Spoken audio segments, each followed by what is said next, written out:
Les gens les plus experts en prise de parole, quand ils parlent devant 300 personnes, ils peuvent être un peu stressés. Mais en fait, d'avoir des techniques sur lesquelles on peut se reposer, et en l'occurrence RDV, ça permet vraiment d'avoir ces clés. Et donc le jour J, le jour de la présentation, de l'animation, on a ces clés et on se sent en confiance. Je travaille chez L'Oréal depuis 20 ans et c'est vrai que j'ai déjà fait appel aux différents contributeurs de l'école de l'art oratoire pour préparer les grands meetings, les grands moments de partage. Ce sont vraiment des grands partenaires de ma manière de communiquer.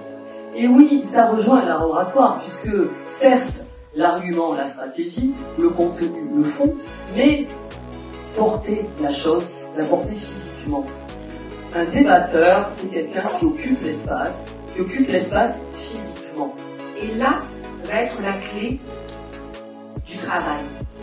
C'est à partir du corps, à partir de l'incarnation qu'une technique va pouvoir être créée. Je pense que l'art oratoire tel qu'il est pratiqué et coaché par quelqu'un comme Stéphane, c'est justement la transparence, l'authenticité, l'empathie naturelle.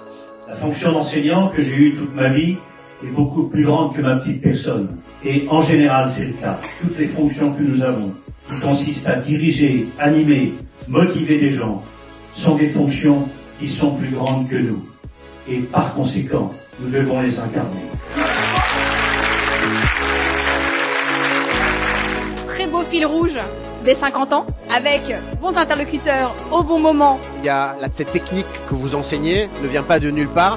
On a toute l'histoire, les 50 ans, comment cette technique a évolué. Une soirée inspirante avec des hommes et des femmes qui illustrent les propos de l'école de l'art oratoire et qui sur scène mettent en pratique ce qu'ils apprennent aux autres.